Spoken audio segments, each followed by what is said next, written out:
Hi friends, ఈ వీడియోలో romantic థ్రిల్లర్తో సాగే వివేకానందన్ వీరాలను అనే మలయాళం మూవీ గురించి తెలుసుకోబోతున్నాం. స్టోరీలోకి వెళ్లే ముందు కొత్తగా చూసేవాళ్ళు ఛానల్ని సబ్స్క్రైబ్ చేసుకొని నోటిఫికేషన్ ఆల్లో ఉంచుకోండి.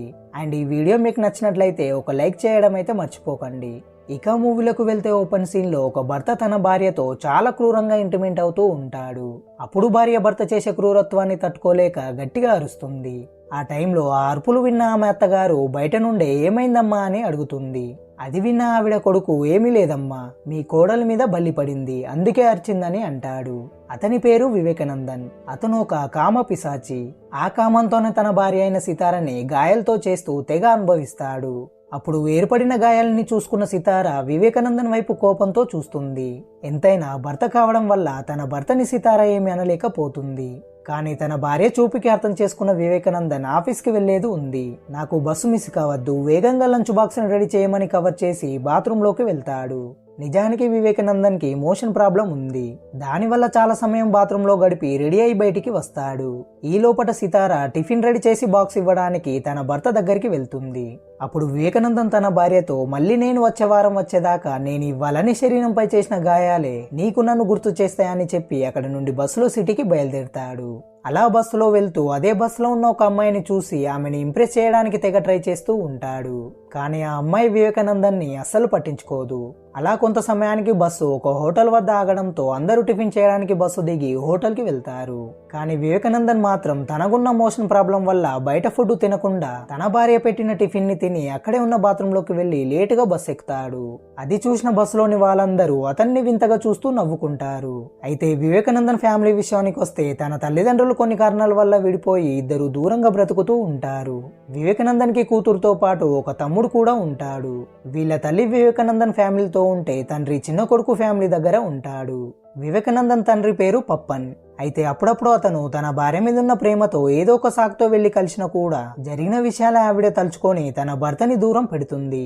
అయితే వీళ్ళిద్దరు విడిపోవడానికి అసలు కారణం ఏంటిదో అనేది మనకి ముందు సీన్ లో తెలుస్తుంది. సీన్ కట్ చేస్తే ఆఫీస్ కి వెళ్లిన వివేకానందన్ మోషన్ ప్రాబ్లం వల్ల ఆడవిడిగా రూమ్ లోకి పరిగెడుతూ బయట కూర్చున్న ఒక అందమైన అమ్మాయిని చూసి బాత్రూమ్ లోకి వెళ్తాడు. కొంత సమయానికి ఆఫీస్ రూమ్ లోకి వెళ్లి బయటున్న అమ్మాయిని ముందుగా లోపలికి పంపించండి అని ప్యూన్ తో చెబుతాడు. దాంతో ఆ అమ్మాయి లోపలికి వెళ్లి, సార్ నా పేరు దివ్య, నా ఫాదర్ మురళీధర్ గారు ఇదే ఆఫీస్ లో పనిచేశారు. 6 నెలల క్రితం ఒక యాక్సిడెంట్ లో నా తండ్రి చనిపోయాడు. అయితే ఇప్పుడు నా ఫాదర్ పేరు మీద ఉన్న డబ్బు తీసుకోవాలంటే ఈ ఆఫీస్ లో వర్క్ చేసినట్టు సర్టిఫికెట్లని చూపించమంటున్నారు. మీరే ఎలానైనా ఇప్పించండి సార్ అని అడుగుతుంది. అందుకతను దివ్యతో, మీరేమీ టెన్షన్ పడకండి, నేనే దగ్గరుండి మీ సర్టిఫికెట్ వచ్చేలా చేస్తాను. ఇంతకీ మీరేమీ పని చేస్తారని దివ్యని అడుగుతాడు. దానికామె, నేనొక బ్యూటిషియన్ సార్ అని అంటుంది. అది విన్న వివేకానందన్ హో నైస్ అంటూనే దివ్యతో పులిహోర కలుపుతూ ఆమె నెంబర్ తీసుకుంటాడు. తర్వాత దివ్య అక్కడి నుండి వెళ్ళిపోవడంతో వివేకానందన్ ఆయుర్వేద డాక్టర్ని కలవడానికి హాస్పిటల్ కి వెళ్తాడు. అక్కడ తనకున్న మోషన్ ప్రాబ్లం తగ్గడానికి మెడిసిన్ తీసుకొని దానితో పాటు ఎక్కువసేపు ఇంటిమేట్ అవ్వడం కోసం ఒక చూర్ణం బాటిల్ ని అడుగుతాడు. అందుకు డాక్టర్ వివేకానందన్ కి కావాల్సిన బాటిల్ ని ఇచ్చి దీనిని కొంచెం వైన్ లో కలుపుకొని తాగమని చెప్పుతాడు. దాంతో వివేకానందన్ వైన్స్ కి వెళ్లి ఒక రమ్ బాటిల్ ని బీర్ ని తీసుకొని అద్దెకు ఉండే ఇంటికి వెళ్తాడు. అయితే వివేకానందన్ జాబ్ చేసే లొకేషన్ టౌన్ లో ఉండడం వల్ల అక్కడే రూమ్ ని అద్దెకు తీసుకొని వీక్ ఆఫ్ లో మాత్రం తన ఫ్యామిలీతో స్పెండ్ చేయడం కోసం ఊర్లో ఉన్న ఇంటికి వెళ్తాడు. అలా అతను జాబ్ కోసం ఫ్యామిలీ కోసం ఊరికి టౌన్ కి తిరుగుతూ కాలం గడుపుతూ ఉంటాడు. అయితే వివేకానందన్ అద్దెకుండే ఇల్లు డయానా అనే ఒక జూనియర్ యాక్ట్రెస్ ది. ఆమెకి మంచానికే పరిమితమైన ఒక అమ్మగారు ఉన్నారు. నిజానికి డయానా ఒక మంచి యాక్ట్రెస్ అవ్వాలని ఊరు నుండి తన మదర్ తో సిటీకి వచ్చి ఎన్నో ప్రయత్నాలు చేస్తుంది. కానీ చివరికి డబ్బింగ్ చెప్పడానికి జూనియర్ యాక్ట్రెస్ గా మాత్రమే మిగిలిపోవాల్సి వస్తుంది. అయితే డయానా తన మదర్ ని చూసుకోవడం కోసం రాజన్ అనే కపుల్స్ ని పెడుతుంది. ఇక డయానా రోజులాగే తన వర్క్ ని కంప్లీట్ చేసుకొని ఇంటికి వస్తూ ఉండగా ఆమెకి ఐషు అనే అమ్మాయి కాల్ చేస్తుంది. ఐషుకి 2 మిలియన్ సబ్స్క్రైబ్ తో కూడిన ఒక యూట్యూబ్ ఛానల్ ఉంది. ఇక డయానా ఐషుతో ఫోన్ మాట్లాడిన తర్వాత తన ఇంటి లోపలికి వెళ్లి తన మదర్ కి అన్నం తినిపిస్తూ ఉంటుంది. అప్పుడే వివేకానందన్ అక్కడికి వెళ్లి డయానాతో మాట్లాడుతూ ఉంటాడు. అది చూసిన డయానా మదర్ కొంచెం అన్కంఫర్ట్ గా ఫీల్ అవుతుంది. దాంతో డయానా వివేకానందన్ ని అక్కడి నుంచి వెళ్ళిపోమ్మంటుంది. కానీ కొద్దిసేపు అయ్యాక డయానా అతని రూమ్ లోకే వెళ్తుంది. ఇక్కడే అదిరిపోయే ట్విస్ట్ ఏంటిదంటే వివేకానందన్ డయానాలు ఇద్దరు చాలా రోజులుగా లివింగ్ రిలేషన్షిప్ లో ఉంటారు. వీక్ ఆఫ్ లో వివేకానందన్ తన భార్యతో ఎంజాయ్ చేస్తూ వీకెండ్ లో మాత్రం డయానాతో ఎంజాయ్ చేస్తూ ఉంటాడు.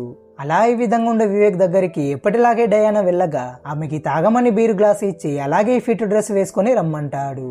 అందుకామె నేను ఇవాళ చాలా టైర్డ్ గా ఉన్నాను, ఇప్పుడు వద్దు అని చెప్పినా కూడా వివేకానందన్ ఆమె మాటలు పట్టించుకోకుండా బలవంతంగా బుజ్జగించి నైటీ డ్రెస్ వేసుకొని రమ్మని పక్క రూమ్ లోకి పంపుతాడు. ఈలోగా వివేకానందన్ ఎనర్జీ కోసం డాక్టర్ ఇచ్చిన చూర్ణాన్ని మందు గ్లాసులో కలుపుకొని తాగుతాడు. కానీ అప్పుడే సితార వివేక్ కి కాల్ చేసి మీరు ఉదయం వెళ్లేటప్పుడు టేబుల్ మీద ఏదో చూర్ణం బాటిల్ మర్చిపోయారు, అది మీ అమ్మగారు చూసి మందు ఎందుకోసం వాడుతున్నారని నన్ను అడిగిందని చెబుతుంది. దానికి వివేక్ సితారతో అది నేనక్కడ మర్చిపోతే కనీసం నువ్వైనా తీసి లోపల పెట్టొచ్చు కదా, ఇప్పుడైనా ఆ బాటిల్ ని బీరువలో పెట్టు, అలాగే నువ్వు నాకు ఈ టైంలో కాల్ చేసినందుకు ఈ రాత్రంతా నువ్వే నాకు గుర్తుకొస్తావు, ఐ మిస్ యూ సితార అని చెప్పి ఫోన్ కట్ చేస్తాడు. ఆ సమయంలోనే డయానా ఫిట్ డ్రెస్ వేసుకొని వివేకానందన్ ముందుకి వస్తుంది. అప్పుడు అతను డయానాకి ఇష్టం లేకున్నా కూడా ఆమెకి సెంటు కొట్టి ఆ రాత్రంతా ఆమెతో ఫుల్ గా ఎంజాయ్ చేస్తాడు.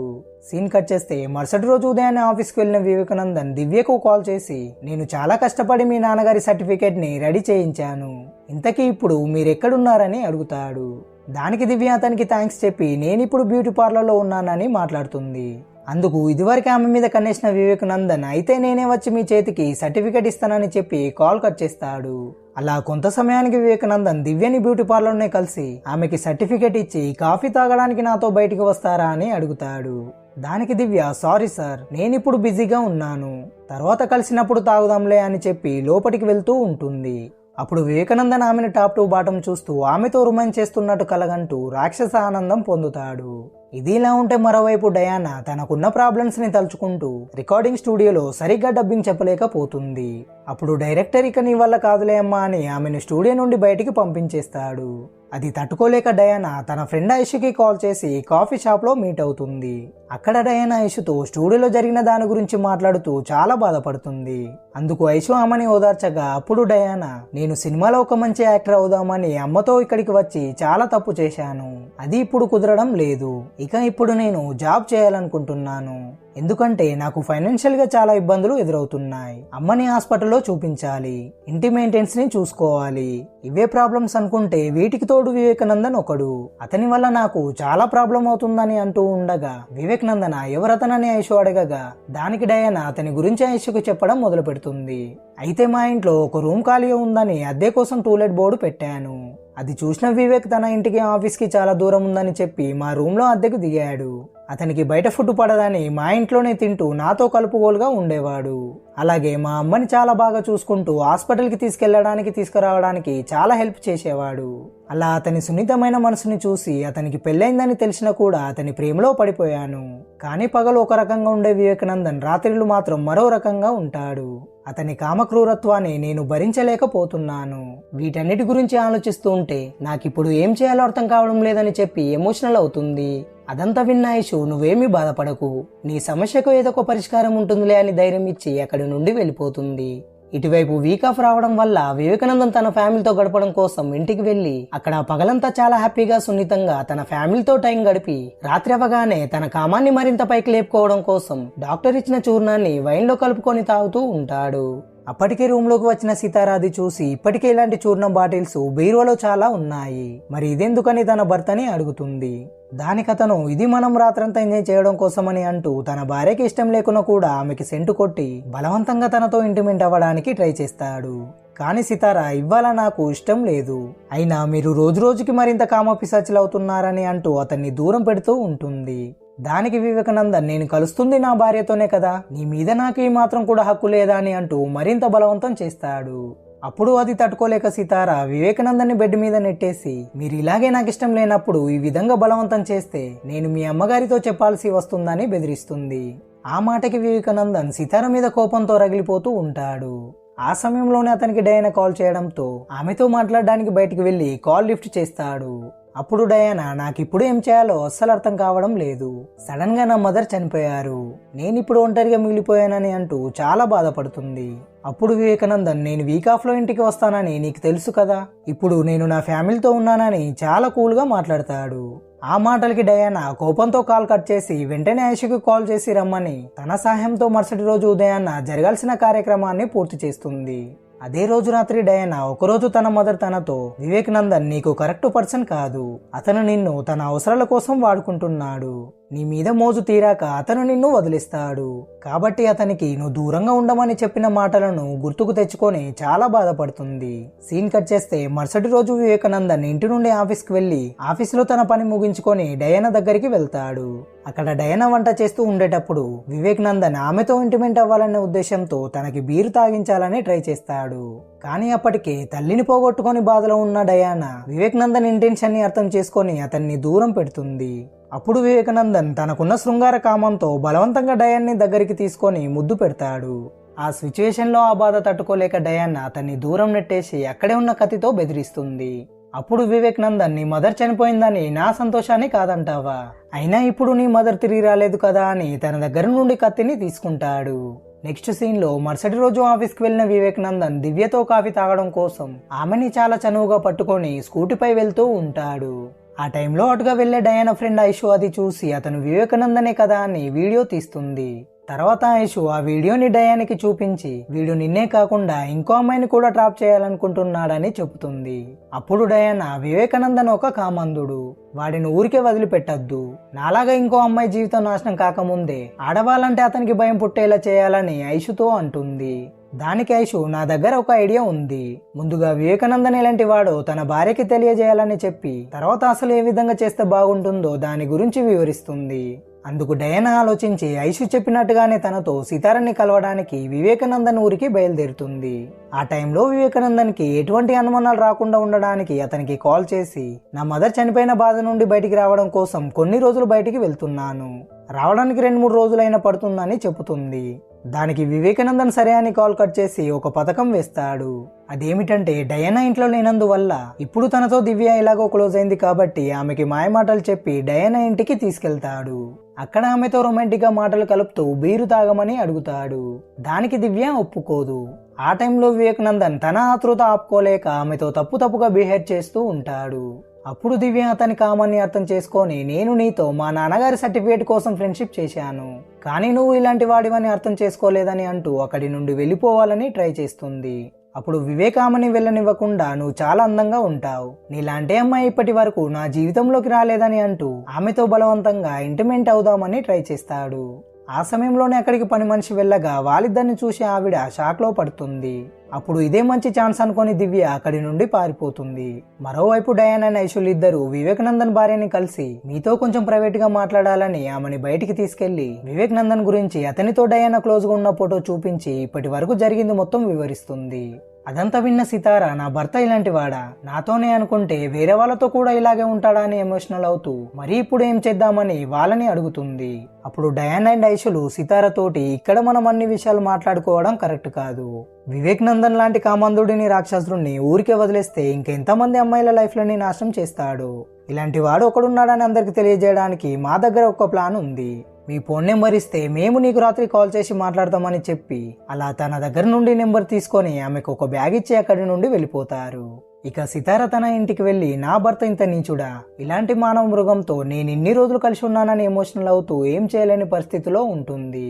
ఆ టైంలో డయానా అండ్ ఐషులు సితారకి వీడియో కాల్ చేసి నీ భర్త లాంటి క్రూరమైన మగాళ్ళ గురించి మిగతా ఆడవాళ్ళు అర్థం చేసుకోవాలంటే ఒక భార్యగా నువ్వు ముందుకు వచ్చి అందరికీ వివరించాలి, అప్పుడైనా మిగతా ఆడవాళ్ళు ఇలాంటి వాళ్ళ నుండి దూరంగా ఉంటారని సితారతో మాట్లాడుతూ ఉంటారు. ఆ సమయంలో ఇదివరకు సితార తన భర్త కోరిక తీర్చినందుకు అప్పుడు వివేకానందన్ తన కోరిక తీర్చుకోవడం కోసం సితార అరుపులు బయటికి రాకుండా ఆమె నోటికి గుడ్డని చుట్టి బలవంతంగా ఆమెను మంచానికి కట్టేసి ఒక రాత్రంతా ఆమెతో క్రూరంగా ఇంటిమెంట్ అవుతూ తన దాహాన్ని తీర్చుకుంటాడు. ఈ సంఘటనని గుర్తుకు తెచ్చుకున్న సితార డయానా అండ్ ఐషులు వేసిన ప్లాన్ కి సరేనని ఒప్పుకుంటుంది. అదే రోజు రాత్రి డయానా పడుకొని ఇదివరకు తన తల్లి చనిపోయిన బాధలో ఉన్నప్పుడు వివేక్ కోరిక ఆ టైంలో తీర్చకపోయేసరికి అతను సితారతో నడుచుకున్నట్టుగానే డయాన్ని కూడా మంచానికి కట్టేసి ఆమెతో నడుచుకుంటాడు. ఇది తలుచుకొని డయానా చాలా బాధపడుతుంది. సీన్ కట్ చేస్తే ప్లాన్ ప్రకారం సితార ఇంట్లో ఉన్న తన అత్తగారిని కూతుర్ని ఊరికి పంపించి అదే రోజు రాత్రి తన భర్త కోసం వెయిట్ చేస్తూ ఉంటుంది. ఇక వివేకానందన్ ఎప్పటిలాగే తన ఇంటికి వెళ్లి లైట్స్ అన్ని ఆఫ్ చేసి ఒంటరిగా చీకటిలో ఎందుకు కూర్చున్నావు, అందరు ఎటు వెళ్లిపోయారని సితారతో అంటూ ఇంటి లోపలికి వెళ్తాడు. ఈ లోపల సితార బయట నుండి డోర్ లాక్ చేసి లైట్స్ ఆన్ చేస్తుంది. అప్పుడు వివేకానందన్ ఇదివరకే లోపలికి వచ్చిన డయానా నైష్లను చూసి షాక్ లో పడతాడు. ఈలోగా సితార ఇంటి వెనుక మార్గం నుండి లోపలికి వెళ్లి వివేకానందన్ తో కూర్చోమని అంటుంది. అప్పుడు వివేకానందన్ ఏంది ఇదంతా, ఎందుకు ఇలా చేస్తున్నారని అంటూ కుర్చీలో కూర్చుంటాడు. అప్పుడు డయాన్ అతని కళ్ళల్లో పెప్పర్ స్ప్రే కొట్టగా ఇక ముగ్గురు కలిసి వివేకానందన్ని తాళతో చేరికి గట్టిగా కడతారు. తర్వాత అతని నోటికి ప్లాస్టర్ వేసి తన యూట్యూబ్ ఛానల్లో ఐషు వివేకానందన్ నిజ స్వరూపాన్ని చూపించడానికి లైవ్ ఇవ్వడం మొదలు పెడుతుంది. ముందుగా సితారాతో తన భర్త ఎలాంటి వాడో, ఏ విధంగా ప్రవర్తించేవాడో చెప్పించి తర్వాత డయానాతో కూడా ఎలాంటి రిలేషన్ పెట్టుకొని ఎలా హింసించేవాడో ఆమె ద్వారానే మాట్లాడించి ఇప్పుడు దీనికి పరిష్కారం ఏంటిది, ఇలాంటి వాడిని ఏం చేయాలి, ఇక మీరే నిర్ణయించి చెప్పాలని ఐషు వ్యూవర్స్ ని కోరుతుంది. అయితే వీళ్ళు చెల్లై వైరల్ అవ్వడంతో ఈ విషయం తెలుసుకున్న వివేకానందన్ తల్లి తన చిన్న కొడుకుతో వెళ్లి మీ అన్నయ్యని కాపాడమని ఫోర్స్ చేస్తుంది. అందుకతను వివేకానందన్ ఇలాంటి వాడని తెలిసినా కూడా ఇప్పుడు ఎలా కాపాడమంటావు, ఒకవేళ సితారా ప్లేస్ లో నువ్వే ఉంటే ఇలాగే చేస్తావు కదా అని అంటాడు. మరోవైపు ఈ లైవ్ ని చూస్తున్న పోలీసులు ఇష్యూ పెద్దగా అవ్వడంతో వివేకానందన్ ఇంటికి వెళ్తారు. అక్కడ వాళ్ళ ముగ్గురితో పోలీసులు అతన్ని వదిలిపెట్టమని అడగగా దానికి వాళ్ళు ఇలాంటి వాడి గురించి అందరికీ తెలియాలి, రేపటి వరకు వేచి ఉండండి, అలా కాదని లోపలికి వచ్చే ప్రయత్నం చేస్తే మేము ముగ్గురం విషం తాగుతామని పోలీసులని బెదిరిస్తారు. దాంతో పోలీసులు వాళ్ళ మాటలకి భయపడి మీ పని మీరు చేసుకోండమ్మా అని ఇంటి వద్దనే వేచి ఉంటారు. ఇక రాత్రి అవ్వడంతో రేపు ఉదయాన్నే మళ్ళీ లైవ్ ఇస్తామని ఐసు వ్యూవర్స్ కి చెప్పి లైవ్ ఆఫ్ చేస్తుంది. తర్వాత వివేకానందన్ కి మోషన్ ప్రాబ్లం ఉంది కదా అని సితారా అతని కట్లు విప్పి బాత్రూమ్ లోకి పంపిస్తారు. కొద్దిసేపు అయ్యాక వివేకానందన్ అక్కడి నుండి తప్పించుకోవాలని చూడగా మళ్ళీ ముగ్గురు కలిసి అతన్ని బెడ్కి కట్టేసి మత్తు గోళీలు నోట్లో వేస్తారు. సీన్ కట్ చేస్తే మరుసటి రోజు ఉదయాన్నే మత్తులో ఉన్న వివేకానందన్ ని లేపి మళ్ళీ కుర్చీకి కట్టేసి లైవ్ ఇవ్వడం మొదలు పెడతారు. ఇక ఈ సమస్య చాలా పెద్దగా అవ్వడంతో అక్కడికి చాలా మంది మహిళా సంఘాలు చేరి ఈ ప్రాబ్లం అమ్మాయిలది మాత్రమే కాదు, బయట ఉన్న మిగతా ఆడవాళ్ళది కూడా అంటూ మీడియా ముందు అరుస్తారు. ఆ టైంలో ఈ ఇష్యూని సాల్వ్ చేద్దామని ఆ ఏరియా ఎమ్మెల్యే అక్కడికి వెళ్తాడు. అప్పుడే ఆ ఎమ్మెల్యేకి అతని భార్య కాల్ చేసి నువ్వు తిరిగి ఇంటికి రాకుంటే నేను కూడా వాళ్ళలాగే యూట్యూబ్ లో లైవ్ పెట్టి నువ్వు నాతో ఏ విధంగా నడుచుకుంటున్నావో అందరికీ తెలియజేస్తానని బెదిరిస్తుంది. ఆ మాటలకి ఎమ్మెల్యే దెబ్బకు భయపడి తిరిగి ఇంటి దారి పడతాడు. ఇక ఇది ఆగేలా లేదని వివేకానందన్ తండ్రి పప్పన్ అక్కడికి చేరి తలుపులని బద్దలు కొట్టి లోపటికి వెళ్తాడు. అక్కడ ఐషుతో నేను కొంచెం మాట్లాడాలి, ఆ లైవ్ ని నా వైపు పెట్టమని పప్పన్ అంటాడు. దాంతో ఐషు అతని వైపు కెమెరాస్ ని పెట్టి లైవ్ ని చూపించడం మొదలు పెడుతుంది. ఇక పప్పన్ ఆమిని అనే ఒక మహిళని అక్కడికి పిలిచి నా పేరు పప్పన్, నేనే ఈ మూర్ఖుడికి తండ్రిని, నేను ఇదివరకు పోస్ట్ మాన్ జాబ్ చేసి రిటైర్మెంట్ తీసుకున్నాను. అయితే ఈ ఆమెని విషయానికి వస్తే ఈమె గురించి ఊర్లో తెలియని వాళ్ళు ఎవ్వరూ లేరు, నేను ఆమెని ఒకే క్లాస్మేట్లము, ఫ్యూచర్ లో ఇద్దరం సెటిల్ అయ్యాక పెళ్లి చేసుకుందామని అనుకున్నాం. కానీ ఇంట్లో ఉండే సమస్యల వల్ల ఆమెని వ్యభిచారం చేయాల్సి వచ్చింది. ఆ తర్వాత మేమిద్దరం ఒక మంచి ఫ్రెండ్స్ గానే ఉన్నాం. అప్పుడప్పుడు తన ఇంటి వైపు నేను వెళ్తూ ఉండగా తన ఇంట్లో మంచి నీళ్లు తాగేవాడిని. అలాంటి సమయంలో ఒకరోజు నేను ఆమెని ఇంట్లో ఉన్నప్పుడు పోలీసులు తప్పుగా అర్థం చేసుకొని మా ఇద్దరిని అరెస్ట్ చేశారు. అది నిజమని నమ్మిన నా భార్య నన్ను విడిచిపెట్టి నాకు దూరంగా జీవించిందని చెప్పుతాడు. అదంతా విన్న ఆమెని కూడా మా జీవితాలు వేరు వేరు దారులలో వెళ్ళాక మేమిద్దరం ఫ్రెండ్స్ లాగానే ఉన్నాం. ఎవరో గిట్టని వాళ్ళు ఒకరోజు పప్పన్ మా ఇంట్లో ఉన్నప్పుడు పోలీసులకి తప్పుగా ఇన్ఫార్మ్ చేశారు. దానివల్ల పప్పన్ని విడిచి తన భార్య ఒంటరిగా జీవించింది. అది నాకు ఇప్పటికీ చాలా బాధగా అనిపిస్తుంది. అయితే ఒక ఆడది తనకిష్టం లేకుండా ఏ మగాన్ని తాకనివ్వదు. నా జీవితంలో నన్ను తాకాలని నేను కోరుకునేది ఒక పప్పన్ని మాత్రమే, కానీ ఏ రోజు అతను నన్ను తాకలేదు. అయితే వివేకానందన్ విషయంలో అతను మీకు ఇష్టం లేకపోయినా మిమ్మల్ని తాకుతున్నాడు, హింసిస్తున్నాడు అంటే అది మీ ఇద్దరిది తప్పే. ఎందుకంటే అలా ఇష్టం లేని టైంలో భర్త అయిన మీ దగ్గరికి వస్తే మీరు తిరిగి ఎదురు చెప్పాలి, ఇంకోసారి దగ్గరికి రాని రీతిలో సమాధానం ఇవ్వాలి. మన శరీరం మనకు మాత్రమే సొంతం, దాని మీద ఎవరైనా హక్కు చూపించాలనుకుంటే వాడిని అక్కడే ఆపేయాలి. భయపడితే భయపెడుతూనే ఉంటారు, ఆడదే కదా అని వెనుకకి నెట్టేస్తారు. మిమ్మల్ని ఇంత దారుణంగా హింసించిన వీడు పప్పన కొడుకు కాకపోయి ఉంటే వీడిని ఇక్కడనే పాతేసేవాన్ని. ఇకనైనా మీరిద్దరూ మీ నిర్ణయాలు తీసుకోండి అని మాట్లాడుతుంది. అదంతా విన్న సితారా అండ్ డయాన్లు ఇద్దరు మాకు ఏం చేయలేని అర్థం కాని టైంలో ఆమెని తన మాటల ద్వారా మాకు మార్గం చూపించింది. ఇలాంటి కామందునితోటి జీవించే కంటే మా సొంతంగా మా అడుగు జాడలో మేమే జీవిస్తాం, ఇక వీడితోటి కలిసి ఉండమని యూట్యూబ్ లో లైవ్ చూస్తున్న వాళ్ళందరికీ చెప్పుతారు. ఇదంతా లైవ్ చూసిన వివేకానందన్ తల్లి తన భర్తని ఇన్ని రోజుల నుండి అపార్థం చేసుకున్నానని భావించి రియలైజ్ అవుతుంది. ఇక పప్పన్ తన కొడుకుతో నీలాంటి మూర్ఖుని కన్నందుకు నాకు చాలా సిగ్గుగా ఉంది, బయటికి పోరాని కోపంతో వచ్చి ఇన్ని రోజుల నుండి వివేకానందన్ వాడిన చూర్ణ బాటిల్స్ అన్నిటిని ఒక గొయ్యి తవ్వి అందులోనే పాతిస్తాడు. ఇక ఫైనల్ గా నేను చాలా పెద్ద తప్పులు చేశానని వివేకానందన్ కూడా రియలైజ్ అవుతాడు. సీన్ కట్ చేస్తే ఇదివరకు వివేకానందన్ బస్ లో వెళ్లేటప్పుడు ఒక అమ్మాయిని ట్రై చేశాడు కదా, ఆ అమ్మాయి పోలీస్ స్టేషన్ కి వెళ్లి వివేకానందన్ నా మీద కన్నేశాడు. అతని వల్ల నాకేదో ఒక రోజు ప్రమాదం జరగచ్చని కంప్లైంట్ ఇస్తుంది. ఆ కంప్లైంట్ ని పోలీసులు సీరియస్ గా తీసుకోవడంతో ఇకపై వివేకానందన్ బస్సులో ప్రయాణించొద్దని గట్టిగా నోటీస్ పంపుతారు. దాంతో ఆ అమ్మాయి ఎటువంటి ఇబ్బందులు లేకుండా బస్సులో చాలా హ్యాపీగా ప్రయాణిస్తుంది. ఇక ఈ సీన్ తోనే మూవీ ఎండ్ అవుతుంది. ఈ వీడియో మీకు నచ్చినట్లయితే ఒక లైక్ చేసి ఈ మూవీ మీద మీకు కలిగిన ఒపీనియన్ ని కామెంట్ చేయండి. మరిన్ని ఇటువంటి ఇంట్రెస్టింగ్ స్టోరీల కోసం ఛానల్ ని సబ్స్క్రైబ్ చేసుకొని నోటిఫికేషన్ ఆల్లో ఉంచుకోండి. Thanks for watching.